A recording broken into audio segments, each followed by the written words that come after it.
Selamat pagi, ketemu lagi dengan perkuliahan sistem pakar untuk minggu ketiga. Hari ini kita akan membahas mengenai representasi pengetahuan, terutama dalam jaringan semantik, dan nanti ada materi lain, teknik lain yang akan kita gunakan yaitu frame dan script.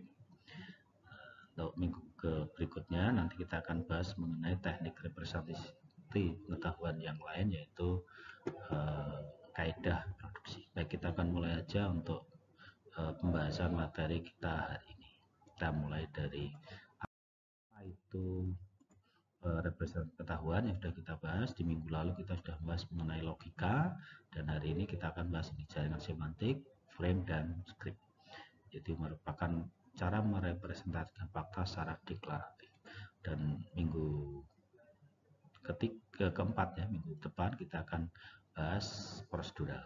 Jadi merepresentasikan aksi dan prosedur dengan menggunakan teknik kaidah produksi. Ini yang akan sebenarnya yang paling banyak digunakan di dalam sistem pakar ya. Nah, teknik ini yang langsung mengacu ke proses di dalam sistem pakar. Tapi ini juga tidak kalah ya, tiga ini, karena ini bisa nanti hasilnya nanti ke sini ya, ke kaidah produksi. Baik, kita akan mulai jaringan semantik. Apa itu jaringan semantik? Jadi jaringan semantik akan merepresentasikan, mengekspresikan solusi permasalahan dengan menggunakan network atau graf berarah. Ya, jadi menggunakan gambar dan ada arahnya, ada panah dan sebagainya kita lihat. Nah, di dalamnya kita akan menggunakan simbol node atau simbol untuk menggambarkan situasi atau kondisi, dan arc atau link atau panah untuk menggambarkan relasi antar simbol. Jadi garis menggambarkan hubungan antar simbol atau node. Itu jaringan semantik. Jadi menggambarkannya dengan menggunakan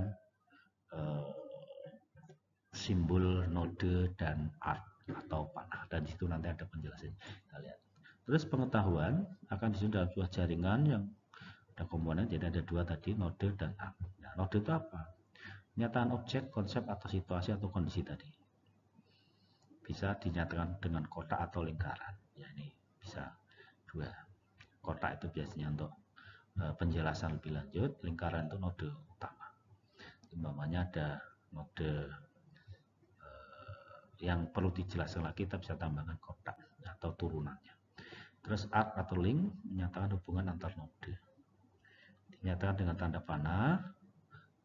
Link penting ada subclass atau is a kind of atau ako, dan instant is serta has. Ini penjelasannya. Jadi subclass bisa diartikan sebagai is a kind of atau ako, atau bagian dari ya, subclass dari ini tadi dengan kotak dan lingkaran tadi. Terus instan itu berarti sejajar sebenarnya ya, is a bisa diartikan sebagai is a, dan has itu berarti memiliki ya, ini nilai hubungannya, tapi sebenarnya bisa diganti dengan pernyataan lain. Nah, nanti kita lihat. Nah, itu bisa dari jaringan semantik itu bisa diturunkan ke dalam bentuk preposisi ya, logika predikat, untuk bisa dilakukan penalaran dengan menggunakan prolog. Ya, prolog itu dasarnya kan dari logika predikat. Baik, ini ada dua simbol, node dan arc atau link. Nah, di dalam representasi kita menggunakan beberapa hal. Yang pertama adalah secara leksikal. Jadi secara leksikal di dalamnya terdapat node secara gambaran ya, secara penggambaran. Ada node, simbol, dan batasan-batasan itu dari masalah. Jadi tidak semuanya dimasukkan di situ. Ada batasan-batasan yang akan dibahas. Dan secara struktural, masing-masing link akan terkoneksi dengan simbol yang lain yang ada di depan dan sampai dengan yang simbol yang ada di belakang. Secara struktural, jadi struktural itu urut-urutannya. Dan secara semantik atau secara penulisan, simbol dan link menggambarkan permasalahan tetap dalam batasannya. Jadi kalau bahasnya mengenai sebuah konsep keluarga, ya batasan keluarga itu simbol dan link menggambarkan hubungan kekeluargaan.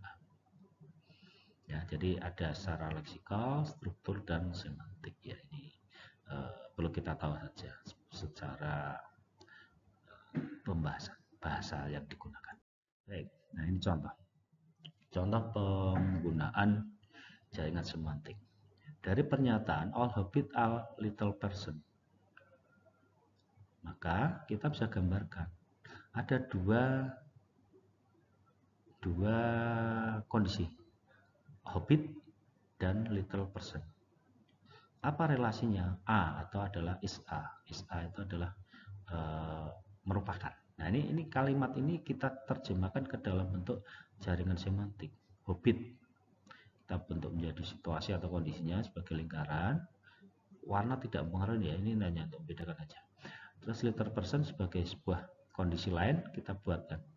Nah, apa yang merelasikan? Relasikannya adalah dengan sebuah warna yang menggambarkan is a. Dari instan ya, hobbit dan little person dari instan. Hobbit, jadi ada dua buah lingkaran node yang menggambarkan sebagai objeknya, dan ini adalah hubungan antar objek. Terus berikutnya kita bisa lanjutkan lagi.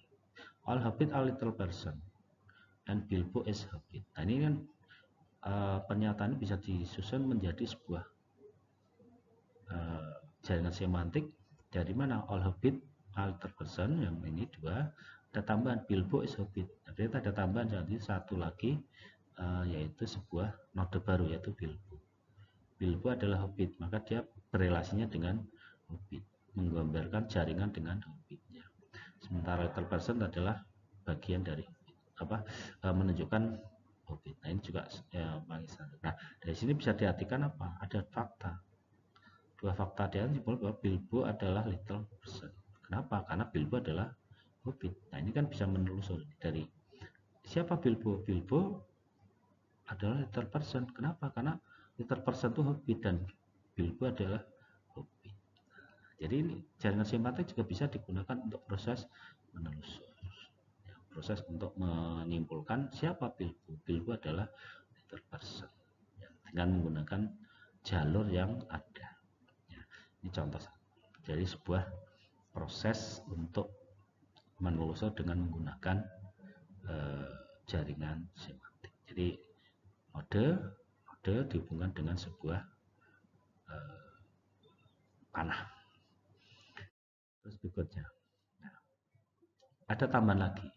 Tadi all hobbit are little person, hobbit little person, Bilbo is hobbit. Bilbo adalah hobbit. Dan hobbit memiliki pictus, kaki besar, jempol ya, jempol besar. Maka dapat disimpulkan, apa yang bisa disimpulkan dari sini? Bilbo memiliki pictus, Bilbo has pictus. Kenapa? Karena Bilbo adalah hobbit dan dia merelasikan ke pictus. Some little person has pictus, dan bisa juga diartikan apa? Little person memiliki pictus. Kenapa? Karena little person adalah hobbit. Ya, hobbit little person jadi bisa saling melengkapi. Dan ini kita ambil some. Kenapa? Berapa bisa jadi little person kan bukan hobbit ya. Hobbit ya, selain hobbit mungkin ada yang little person, orang kerdil dan sebagainya. Ya, jadi ini penelusuran dengan menggunakan ini. Jadi ada link yang saling terhubung ini, saling terhubung sehingga bisa menjadi sebuah pernyataan yang bisa disimpulkan. Ya, itu contoh kedua. Baik, kita lanjut lagi. Bagaimana dengan ini? Ini sudah sebuah jaringan semantik yang sudah luas ini. Ada hewan, ya, ada hewan, mamalia, reptilia, kepala, gajah besar, Clyde, ya, boni, apel, abu-abu. Apa yang bisa kita bahas dari sini? Jadi ini contoh sebuah penggambaran fakta-fakta mengenai hewan. Ambilnya dari mana ini? Nah, kita bisa artikan dari mana? Clyde. Clyde itu siapa? Oh, Clyde itu ternyata gajah. Gajah itu apa sih? Oh, gajah itu termasuk subclass dari mamalia. Mamalia itu apa? Subclass dari hewan.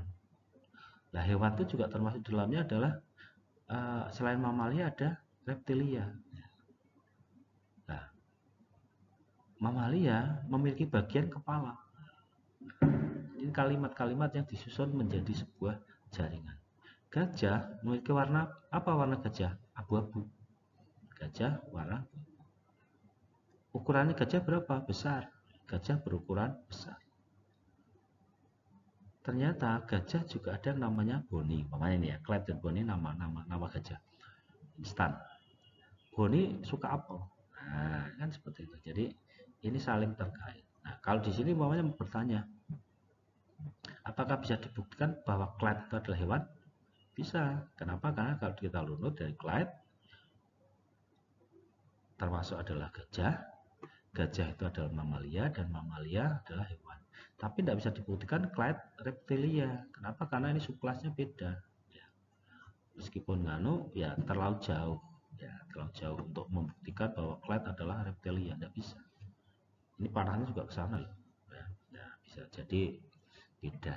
Ya, jadi panah itu bisa menunjukkan alur ya, alur dari proses penelusuran. Ya, ini contoh saja.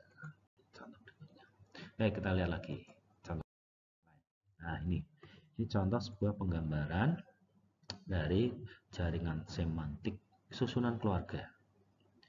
Nah, pertanyaannya adalah siapa yang dimulai dulu? Nah, kita mulai aja dari kita penelusuri. Apa hubungan antara Anne dan Dave?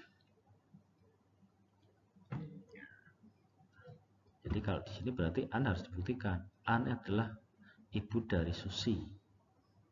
Siapa Susi? Susi adalah ibu dari John. John itu siapa? Anaknya Tom. Jadi Tom ayah John. Nah, Tom ayah dari Dave. Berarti Anne siapa? Anne itu adalah kalau apa ya? Mertua, bukan mertua apa? Besan. Nah, kenapa? Karena Anne adalah ibu dari Susi dan Dave adalah ayah dari Tom. Jadi ini keluarganya Susi, ini keluarganya Tom, punya anak namanya John.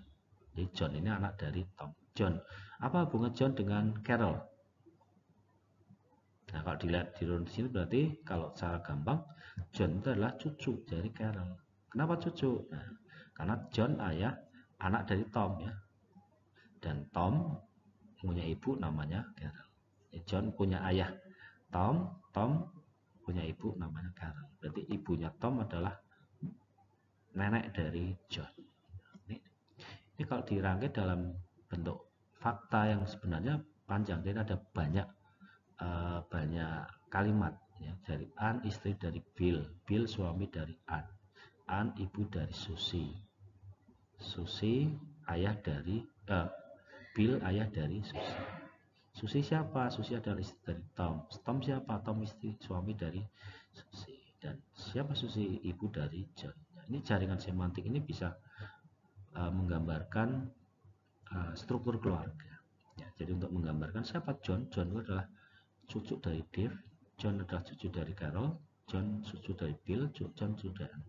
Ini bisa dilakukan proses penggambaran. Ya, jadi itu adalah contoh jaringan semantik dari sebuah jaringan keluarga. Terus ya.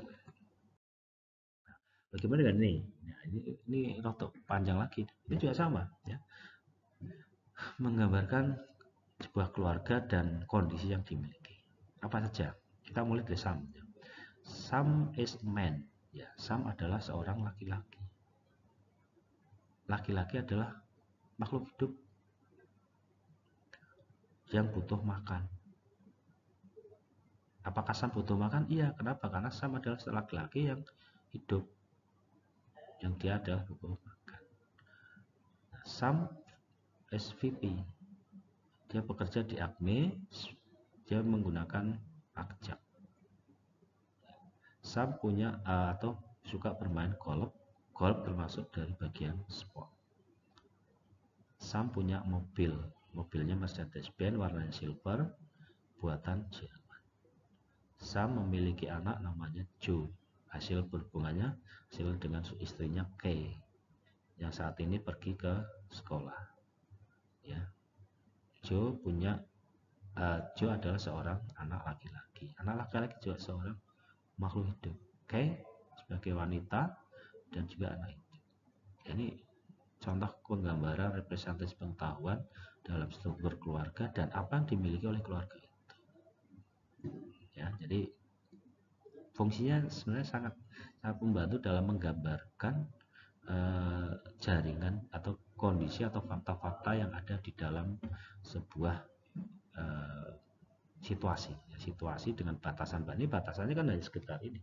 Pokoknya ada tidak membahas mengenai siapa ayah Tom, siapa ayah dari Sam, kita tidak bahas itu dan sebagainya. Jadi ada batasan tadi kan di jaringan semantik.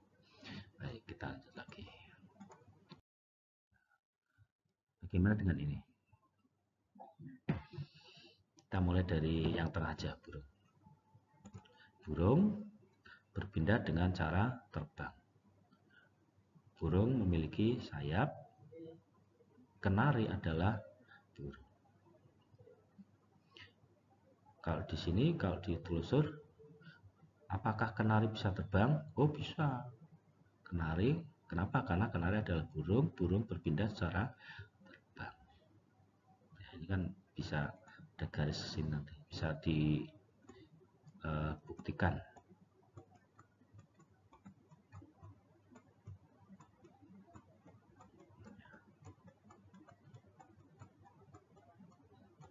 Dengan adanya relasi antara kenari, burung, dan terbang. Sama seperti tadi.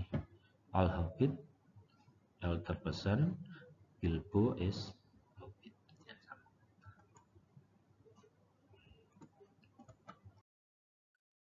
Bagaimana perluasannya? Jadi kita bisa melakukan perluasan dari objek tadi. Dari objek yang sama bisa ditambahkan node penguin yang sama dengan node kenari. Kenapa? Karena sama-sama burung ya. Atau bisa juga objek yang khusus. Penambahan node Tweety yang khusus dari kenari. Jadi Tweety nama kenari. Juga penambahan informasi bahwa Tweety termasuk burung. Terus atau objek yang lebih umum. Tambahan node hewan yang merupakan bentuk umum dari burung. Jadi ada tiga sama, yang sama jadi sederajat ya. Kenari, pavin sama. Khusus itu bagian kenari, bagian dari Tweety bagian dari kenari, turunan dari kenari. Terus atau bentuk umum dari burung kan spesifik, dinaikkan burung tuh terus apa hewan kan lebih luas. Nah, cakupannya kita tambahkan jadi contoh tadi ya. Dari burung kenari diturunkan atau diperluas ke Tweety. Jadi ini perluasan dari kenari ya. Untuk nama kenarinya adalah nama kenarinya Tweety. Terus ditambahkan yang sama, penguin adalah burung. Dan burung secara luas adalah hewan bernapas dengan udara. Ini perluasannya. Jadi ada perluasan ini adalah yang spesifik, yang khusus. Ini adalah yang sama dan ini adalah yang umum. Jadi ini khusus, ini adalah sama dan ini adalah ya, perluasan dari bentuk jaringan semantik. Jadi kita bisa perluas lagi untuk menjelaskan burung. Kita bisa melakukan operasi atau tindakan-tindakan melakukan kegiatan-kegiatan berkaitan dengan jaringan semantik. Caranya bagaimana? Kita melakukan pertanyaan kepada node. Contoh, jika kita bertanya pada burung, bagaimana cara berpindah tempat? Maka kita bisa menjawab terbang. Loh kok bisa? Ya itu tadi dengan cara menelusur tadi. Burung berpindah tempat dengan cara terbang. Maka untuk menjawab kita melihat bagian dari link dengan lebar berpindah tempat dan mengambil informasi mengenai terbang. Terus kedua, bagaimana cara berpindah tempat Tweety? Terbang juga. Cara sama, kita lihat node Tweety link ke kenari, kenari adalah burung, burung berpindah dengan cara terbang. Jadi ada hubungan. Lihat link yang hubungan adalah lihat diagram berikutnya. Kita lihat. User bertanya bagaimana Tweety. Tweety berpindah secara bagaimana? Nah, maka kita lihat Tweety. Tweety berpindah sama seperti kenari. Kenapa? Karena Tweety adalah kenari. Kenari termasuk burung. Bagaimana cara burung berpindah?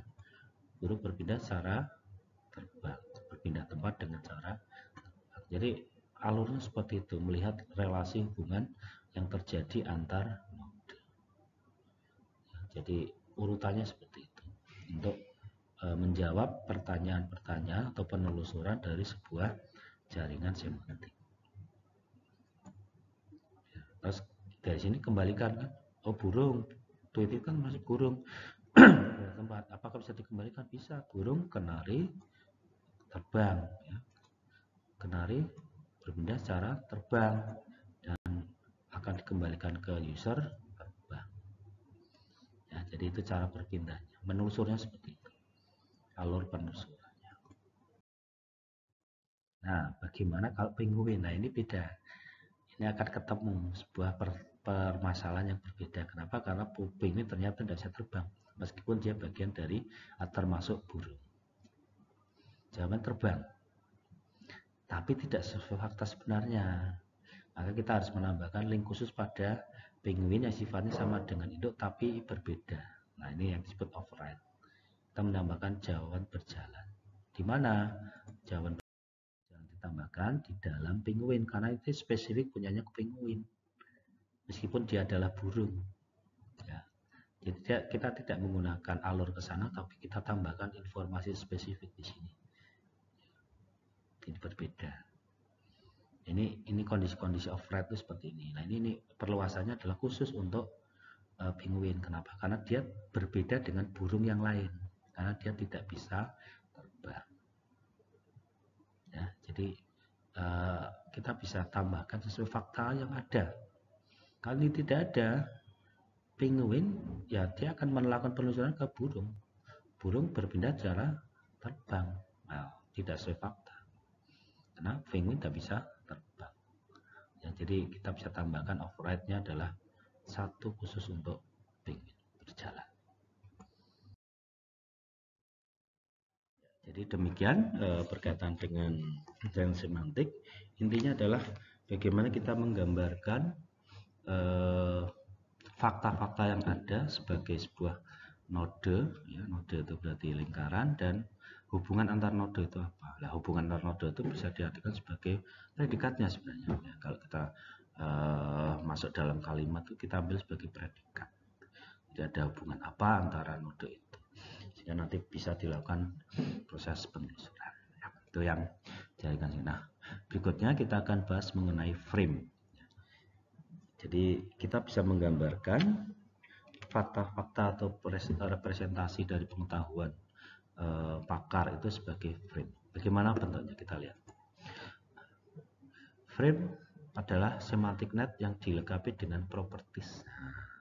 Jadi bisa didapat atau diturunkan atau dihasilkan dari jaringan semantik, tapi ditambah properties atau keterangan-keterangan yang berkaitan dengan sebuah objek, sebuah node, sehingga nanti bentuknya agak berbeda. Nah, suatu frame menggambarkan entitas atau sebagai set dari atribut yang nilainya bersesuaian. Ya, jadi saling bersesuaian dalam satu frame. Nah, frame dapat berelasi dengan frame lainnya. Tiga komponen frame ada ini bentuknya adalah seperti ini. Jadi kita menggambarkan frame-nya adalah ada tiga komponen. Itu pertama adalah frame slot frame name, ya, nama frame-nya. Ini name frame. Terus atributnya atau slot. Nah, dari atribut itu nanti ada nilai-nilainya. Contohnya adalah ini, buku. Nah, ini frame mengenai buku. Filler, ya, atributnya adalah film. Judulnya apa? AI Modern Prot. Pengarangnya adalah Russell Ludwig dan tahun terbitnya 2003. frame itu kotak seperti ini. Kotak terus ada dibagi 3. Apa harus 3? Tidak, ya nanti kita lihat. Nanti kita lihat bentuk contoh-contohnya ya. Jadi ini penggambaran seperti ini sebagai kotak yang ada keterangan atau atributnya. Fiturnya apa aja? Ini punya dukungan nilai yang lebih natural daripada semantik. Kenapa? Semantik kan hanya objek saja karena tidak ada keterangan apa-apa. Nah, frame menjelaskan dari objek yang ada di dalam semantik network. Sehingga setiap sel memiliki batasnya yang menentukan nilai legal yang bisa dipakai. Dapat mudah untuk OP ya, karena bisa diturunkan ya. Dan objek itu memiliki atributnya. Objek oriented kan konsepnya adalah objek yang memiliki atribut dan nanti bisa memiliki perintah ya. Programming, OOP kan programming itu. Jadi ya seperti kelas diagram kan sama. Ada nama objeknya, ada atributnya apa, terus prosesnya apa. Dan inheritannya mudah dikendalikan. Kenapa? Karena saling terhubung. Ya. Jadi terlihat adanya ini. Kita lihat ada sebuah frame hotel room. Ini atributnya apa? Room di mana? Hotel. Terdiri dari apa? Isinya apa? Ada chair, ya. Ada phone, ada bed. Nah, chair ini diturunkan lagi ke frame mengenai chair. Isinya apa? Propertinya chair. Tingginya 20 sampai 40 cm. Kakinya berapa? 4. Ya, jadi ini bisa diturunkan. Direlasikan ke hotel chair yang menjelaskan ini. Ada penjelasan lagi. Phone. Penjelasan dari phone, hotel phone. Apa sih? Phone yang dibayar oleh siapa yang bayar? Oh ya, tamunya. Ya, gitu ya. Penjelasan seperti itu. Atau mungkin ada lagi. Teleponnya pakai kabel atau pakai sinyal. Nah, gitu. Jadi penjelasan dari hotel phone. Di frame bisa sangat. Dan ada lagi hotel bed. Apa itu hotel bed? Oh, ukurannya king. Pakainya matras. Ya, ini sebuah frame dari hotel room yang diturunkan ke hotel chair, hotel phone, dan hotel bed. Ya, saling berrelasi. Ya, ini penggambaran dengan menggunakan frame. Terus dari matras ini ternyata bisa turunkan lagi. Apa sih matras? Oh, harganya $100. Ya, jadi kalau seperti ini kan saling terrelasi, diturunkan penjelasan dari masing-masing atribut. Kalau sudah selesai price apa lagi mau diturunkan lagi? Enggak ya, enggak usah. $100 ini turunkan lagi, dibayar secara angsurannya, dibuat lagi nanti di sini ada turunan dari matras ini. Ya, itu kira-kira gambaran dari contoh sebuah frame hotel room. Bagaimana dengan ini? Ini ada 3 buah frame, yaitu gajah, namanya gajah, Clyde, dan binatang sirkus. Ya, kalau kita pengen tanya sebenarnya, Clyde ini siapa sih? Oh, Clyde itu ternyata turunan dari binatang sirkus gajah. Ya, Clyde itu gajah. Clyde itu adalah gajah. Gajah yang apa? Gajah yang ada di hewan di binatang sirkus. Ya, ini kan kepala sana. Ternyata namanya Clyde itu adalah gajah binatang sirkus. Warnanya apa? Pink. Agak beda. Siapa yang memiliki Clyde? Ya, ini atribut dari Clyde. Nah, instan ini yang diturunkan ke binatang sirkus dan binatang gajah. Gajah itu apa sih? Oh, mamalia ternyata. Mamalia bagaimana? Yang punya belalai. Dia warnanya abu-abu, karena besar, habitatnya di hutan. Binatang sirkus bagaimana sih? Oh, hewan. Karena binatang hewan. Habitatnya di mana? Di tenda hewan. Tenda sirkus. Keahliannya apa yang dimiliki oleh Clyde? Dia bisa keseimbangan di atas. Ya, ini saling terkait antara frame 1 dan frame lainnya. Dan di dalam frame itu ada atribut atau penjelasan-penjelasan ya dari frame itu, sehingga mudah dipahami. Ya, bagaimana diferensinya? Kita contoh ya, mau rujuk ke yang tadi. Jika ada pertanyaan apakah keahlian dari Glad, maka sistem akan mencek frame dari Glad, frame yang bawah tadi ya, untuk mencari atribut keahliannya. Keahliannya apa? Kalau tidak ditemukan maka akan diarahkan ke frame binatang sirkus, naik ke atas. Di frame itu ternyata ada value-nya, itu keahlian, yaitu keseimbangan di atas bola. Jadi jawabannya adalah keseimbangan di atas bola. Menelusur seperti itu. Di frame itu kan ada penjelasannya lagi di atas. Nah, di frame lain. Nah, frame lain itu siapa tahu ada di situ. Kalau tidak ada, dia cari frame lain. Kalau tidak ada, ketemu berarti tidak terjawab. Ya, jadi saling terkaitan frame itu ya kurang lebih sama seperti penelusuran dilakukan di dalam jaringan semantik. Ya. Saling terhubung antar node, antar frame, dan akan ditemukan jawabannya di frame lain atau di atribut lain. Itu frame jadi lebih menggambarkan atribut atau penjelasan dari jaringan semantik. Ya. Yang berikutnya adalah kita akan bahas mengenai script. Ya, script. Ya, saya kira kalau yang suka nonton film, ya, suka drama, tahu arti script. Script itu gampangnya ya, dia akan menggambarkan skenario dari sebuah proses. Bagaimana sih proses itu berjalan, tahapan siapa yang mengerjakan, hasil akhirnya apa, ya kurang lebih seperti itu. Sama seperti skrip-skrip yang pada kita menyusun skenario sebuah drama atau sebuah naskah untuk pertunjukan. Ya, skema pengetahuan dengan frame menggambarkan karakteristik yang sudah dikenal sebagai pengalaman kelak. Ya. Perbedaannya adalah frame menggambarkan objek, sedangkan script menggambar urutan. Ya, jadi frame kan isinya atribut tadi, atribut objeknya. Nah, kalau ini menggambarkan urutan peristiwanya, tahap demi tahap kejadiannya seperti apa. Jadi bisa saling melengkapi, iya benar. Jadi script dan frame dan jaringan semantik bisa saling melengkapi. Script untuk menggambarkan peristiwanya, frame untuk menggambarkan atribut atau objeknya, penjelasan dari objek. Jadi saling melengkapi.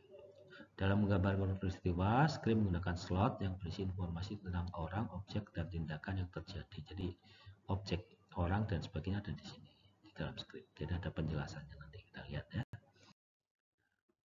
Apa aja elemennya? Yang pertama adalah kondisi input, yaitu kondisi yang harus dipenuhi sebelum terjadi. Ya, kondisi yang harus terpenuhi sebelum terjadinya sebuah peristiwa. Terus yang berikutnya track, variasi yang terjadi dalam script. Terus prop, objek-objek pendukung.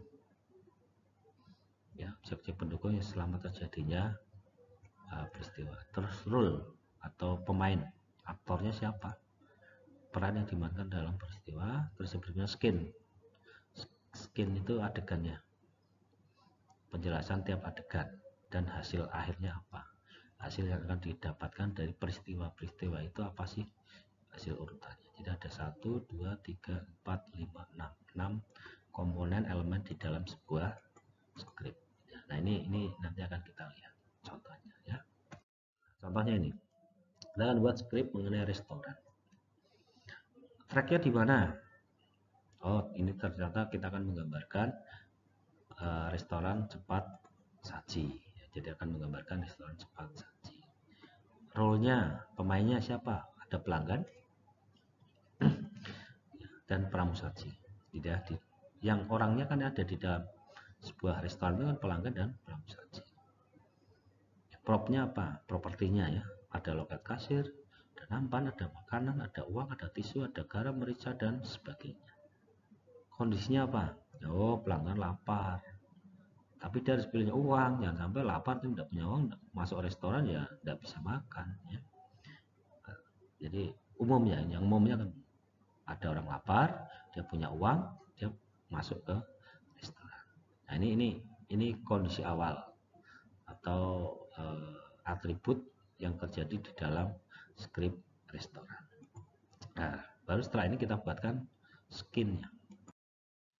Skinnya adalah mulai dari skin 1, urut-urutannya ya. Pelanggan masuk dulu. Apa sih isi dari skin 1? Jadi peristiwanya kan terjadi apa? Pelanggan parkir kendaraan dulu ya. Dia datang parkir. Baru setelah diparkir masuk ke restoran. Ini kan prosedur urutan. Nah, kalau udah masuk baru nanti dia akan mengantri di loket kasir. Ya, kalau berdiri di depan loket kasir. Terus dia lihat-lihat menunya apa dan pesanan. Ini kondisi awal dia masuk skin 1. Nah, setelah itu apa lanjutannya? Skin 2 kita pecahkan di situ. Skin 2-nya apa? Memesan. Dia akan memesan ke pramusaji. Pramusaji akan membuatkan pesanan dengan meletakkan di atas nampan, terus pelanggan akan membayar. Ini restoran cepat saji ya, kayak restoran ayam goreng ya. Ayam goreng itu kan seperti itu. Datang ke kasir, pesan makanan tersedia, taruh di nampan, terus kita bayar. Nah, kalau sudah dibayar, bagaimana? Kita makan ya. Scan 3 lanjutannya itu apa ya, ambil tisu, sedotan, garam dan lain-lain, saus dan sebagainya kan, terus itu ditempatkan di nampan, baru dia akan makan ya. Kalau ditambah mungkin duduk, pelanggan menuju meja duduk, pelanggan menempatkan makan di meja, terus pelanggan mulai membuka makanan. Nah, itu panjang, tapi kan ini kita jelaskan secara garis besarnya aja ya. Makan, menikmati. Tapi ada kondisi di mana bisa jadi pelanggan tidak makan di situ. Apa? Dia dimakan di rumah atau di luar. Maka kita siapkan pilihan. Nah, oh ternyata pelanggannya mengambil makanan dan dia akan keluar, berarti dia tidak makan di situ. Berarti skin 3 ini dilewati, tapi dia akan baca skin 3A. Nah, skin 3A dilanjutkan ke skin keluar. Skin 3 ya, skin 3 ke apa sih ya, bersihkanlah biasanya kan itu ya. Nah, terus sisa-sisa bungkus yang ada di buang sampah, baru pelanggan pulang atau pelanggan keluar dari restoran. Hasilnya apa? Nah, di skrip kan harus ada hasil. Pelanggan yang tadi kondisi awalnya ada lapar menjadi tidak lapar lagi karena sudah makan. Nah, kalau sudah itu apa efeknya? Uangnya kurang, ya bayar kan kurang. Bisa jadi senang, ini opsional ya pilihan. Bisa jadi tidak senang karena tidak sesuai dengan menu yang diharapkan, atau ada pelayanan tidak enak, atau bisa jadi makanannya kurang sesuai, rasanya kurang dan sebagainya. Bisa jadi karena dia banyak ya, pesannya 2 atau 3 kekenyangan, bisa jadi sakit perut. Ini hasil yang didapatkan dari skrip restoran. Hasil inilah yang akan ditampilkan. Penelusurannya menggunakan ini, dan skrip ini memang lebih dicocokkan atau lebih digunakan untuk menggambarkan proses atau alur dari sebuah fakta-fakta yang ada di dalam sistem pakar ya. Ini skrip. Baik, saya kira itu berkaitan dengan materi yang ada untuk representasi pengetahuan minggu ini ya. Jadi ada pembahasan mengenai jaringan semantik, pembahasan mengenai frame, dan pembahasan mengenai skrip. Nah, sekarang tugasnya adalah Anda diminta nanti untuk menggambarkan informasi yang ada ke dalam jaringan semantik. Jadi ini tugas pertama adalah Anda diminta untuk menggambarkan jaringan semantik untuk kondisi di mana ada burung kenari, ada seekor burung yang dapat bernyanyi dan mempunyai bulu berwarna kuning. Nah, itu panjang gitu. Itu berarti Anda harus bisa mengidentifikasi objek-objeknya apa dari kalimat ini. Ada berapa node yang akan dibuat dari kalimat ini. Terus pernyataan lainnya, sedangkan burung unta adalah seekor burung yang tidak dapat terbang namun mempunyai badan yang tinggi. Ya, ini juga sama ini. Anda harus identifikasi ada banyak objek ini di sini dan banyak hubungan yang bisa terjadi. Pada umumnya burung adalah hewan yang dapat terbang, terus mempunyai sayap dan mempunyai bulu. Suatu dikatakan hewan jika mereka dapat bernafas, mempunyai kulit, dapat bergerak. Contohnya adalah burung, ikan, dan serangga. Nah, ini ada contohnya juga, nanti harus Anda jelaskan ini di dalam jaringan semantik. Itu tugas pertama ya. Jadi cukup Anda gambarkan sebagai sebuah jaringan semantik. Tugas 1. Tugas 2-nya apa? Nah, tugas 2-nya Anda harus membuat kebalikan dari tadi. Yang tadi adalah kalimat diubah ke jaringan semantik. Kali jaringan semantik Anda ubah ke dalam kalimat. Ya, ini yang pertama ya, Anda ubah ke dalam kalimat. Dari kalimat itu nanti diubah menjadi logika predikat. Baru coba lakukan penelusuran. Penelusuran dari pertanyaan ini. Siapa yang suka krim? Siapa yang merupakan mamalia? Siapa yang mempunyai bulu? Fur ini. Dan siapa yang menyatakan animal. Ya. Jadi ini nanti coba digambarkan. Tadi sudah ada contoh untuk menelusurnya ya. Jadi nanti Anda coba jawab itu dengan melakukan proses penelusuran. Jaring tugas kedua. Dan tugas ketiganya adalah frame. Jadi Anda untuk mendeskripsikan frame mengenai kursi. Nah, kursi ini nanti Anda harus cari sendiri ya datanya ya. Di datanya Anda cari sendiri, atributnya Anda perkirakan sendiri, dan atribut itu nanti diturunkan atau direlasikan dengan frame lain. Jangan hanya satu frame tok kursi, enggak. Frame kursi namanya kursi berkaki 4. Terus kursi itu terbuat dari kayu. Nah, kayu itu nanti bisa diturunkan lagi. Kayunya kayu jati. Ya, kayu jati. Terus apalagi gitu dan sebagainya. Harganya berapa dan sebagainya. Umpamanya ditambahkan lagi kayunya di dalam kursi itu ada umpamanya apa bagian atribut yang bisa dijelaskan. Jadi nanti Anda coba buat sendiri. Ini tugas ini Anda buat secara mandiri seperti biasa, nanti kumpulkan sebelum pertemuan ya 1 minggu ya, sebelum pertemuan minggu berikutnya Anda sudah kumpulkan sehingga nanti bisa kita bahas di pertemuan berikutnya. Saya kira itu untuk pertemuan hari ini. Jadi Anda harapannya Anda bisa memahami bagaimana merepresentasikan pengetahuan dengan menggunakan teknik jaringan semantik, frame, dan script. Nah, minggu depan kita akan bahas untuk jaringan semantik dengan teknik kaidah produksi. Bagaimana tahap-tahapannya untuk bisa menjadi sebuah kaidah produksi. Ya, saya kira itu yang bisa saya sampaikan. Jangan lupa tugasnya dikerjakan untuk memperkaya kemampuan Anda, pemahaman Anda mengenai representasi pengetahuan. Terima kasih atas perhatiannya. Kita ketemu lagi di lain kesempatan.